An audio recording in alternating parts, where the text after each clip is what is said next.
Hello and welcome to Scale Car Garage.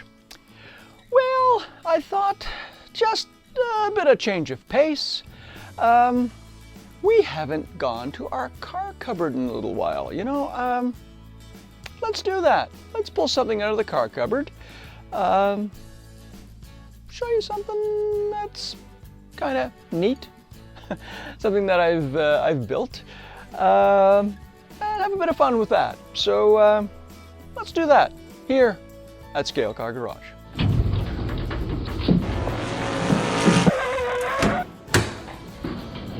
All right, so here we are at the car cupboard. Let's see what we can pull out and have a bit of fun with today. All right. Oh, I know. Haha, this will be fun. All right. Well, can you guess?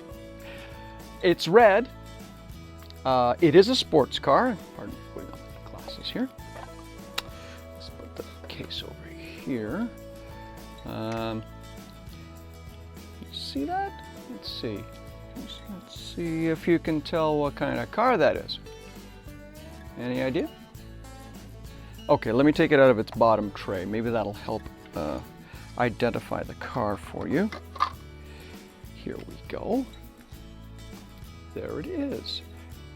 It is an MGA.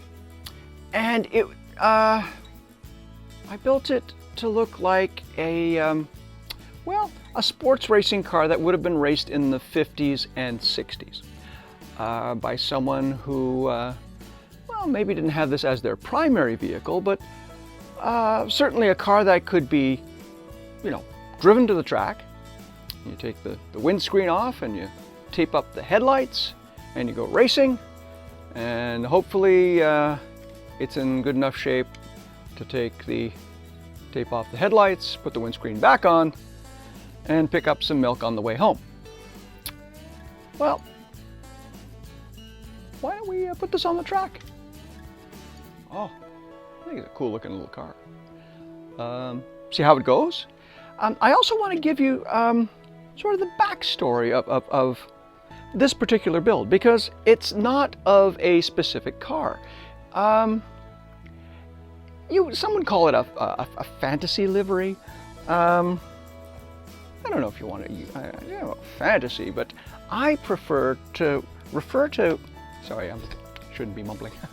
I prefer to refer to a car like this as a potential livery. I don't know about fantasy because it actually does exist. It just exists in 1/32 scale. So the actual car never raced like this. But what I really enjoy is creating something and thinking about, well, what type of backstory would this car have? What would it be about? Who would be the owner driver? Would the owner be the driver?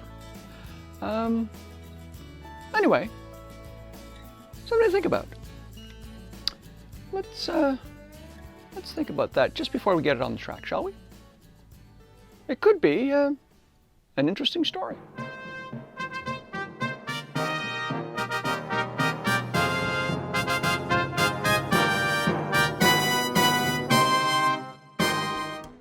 James Emmett Brewster loved scale cars, so much so that he reduced his own body to 1/32 of his true size.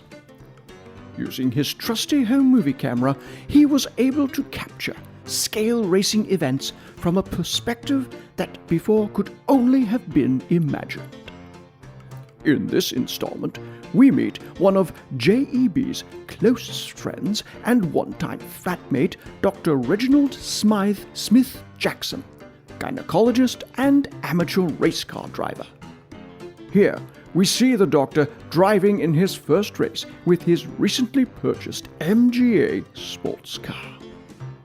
Sporting his lucky number and ready to race, he took J.E.B. for some practice laps around the daunting Kitts Spa Racecourse, located in the northern region of Scale Car Garage.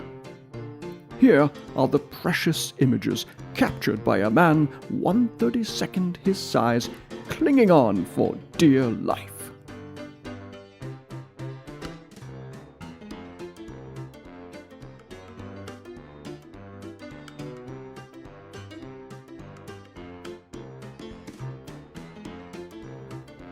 Here at the start,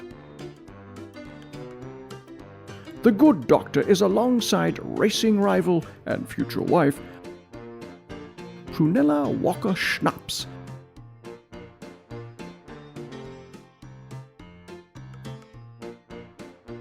In her MGB nicknamed Envy.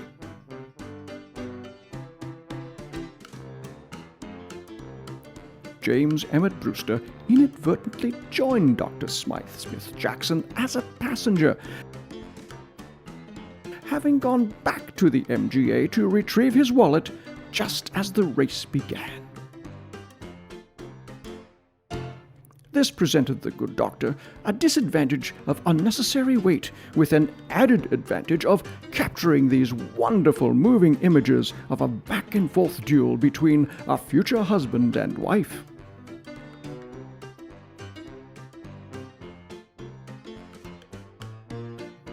Until the inevitable shunt by the good doctor. It was later deemed that the cause of the accident was a result of a combination of excessive wealth and insufficient driving talent.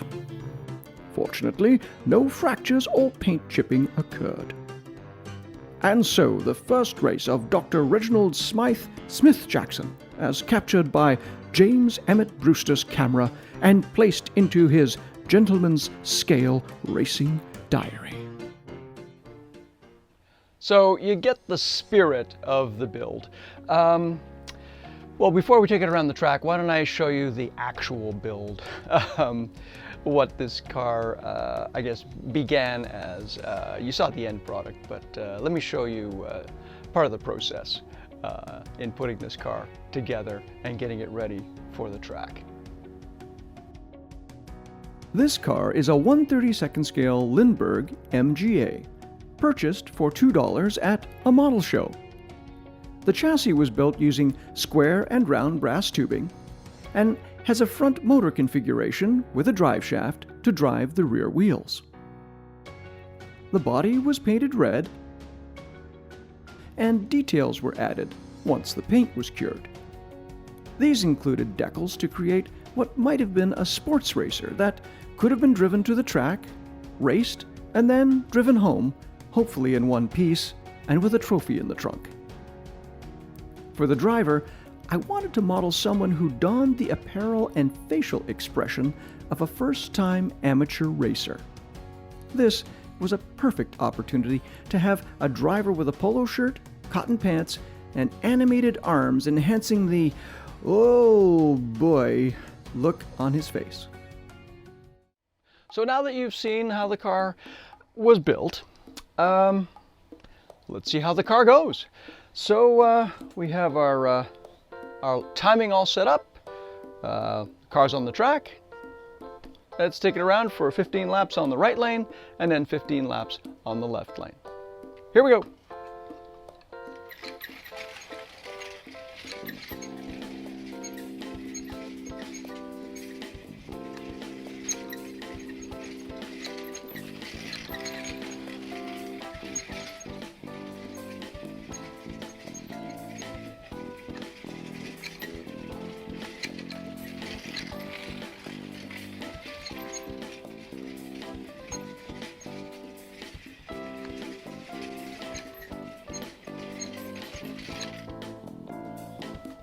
Well, there we have it.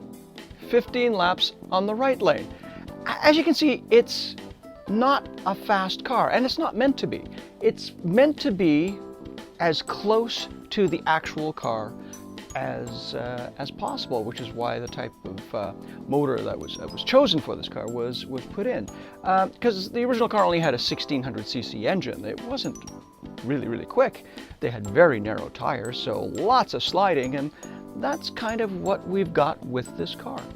So let's pop it back on the left lane here and see what kind of times we get on the left lane, and then we'll look at the times as one, okay? So let's do that. All right, left lane, here we go.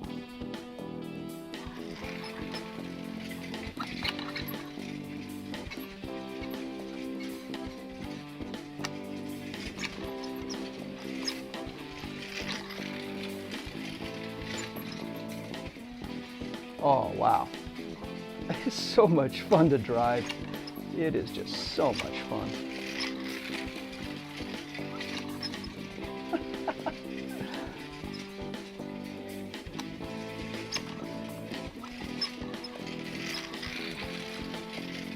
See, the tail's just hanging out so nicely.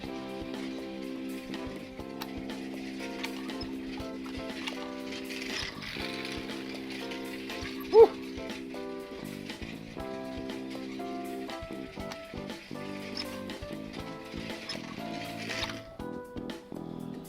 There we have it. 15 laps on the left lane. Let's take a look at our times. So let's look at those numbers. Whoa! Right lane on lap 13, almost 9 seconds flat. 9:009. My goodness. And fairly consistent. With an average of 9:168 on the right lane. I have to tell you, it's so much fun to drive. It doesn't have to be. A car doesn't have to be fast to be fun, and this car is fun to drive. On the left lane, almost 9 flat, again, slightly faster by 3/1000ths of a second. My goodness. 9:006, 9:116, 9:136. I guess I wasn't as quick overall on the left lane, as the average is 9:241 versus 9:168, but still, this car is so much fun to drive. And I just, wow, 9 seconds. That's exactly where it should be. That's for a 1600cc car. It should be at about the 9-second range, which I think is just wonderful and fun. Well, I hope you enjoyed taking this MGA out of the cupboard, putting it on the track, and having a bit of fun with it. I also hope you enjoyed the backstory that I created along with the car, which is, you know, just as much fun as creating the car. Sure, you can do liveries of cars that actually raced, which is, you know, it's fun and great. But it's also fun sometimes just to, well, create something that perhaps might have been. I hope you enjoyed it. I certainly am so thankful for having all of you subscribing, watching, and commenting. Again, I really thank you so very much for helping me get some things off my workbench and actually pulling some things out of the cupboard and enjoying them and sharing them. That's really fun, and I hope you enjoyed this as much as I enjoyed presenting this to you. So again, I'm blubbering. Thank you so very much for joining me here at Scale Car Garage. I hope you enjoyed watching. If you did, please leave a comment, like, and subscribe.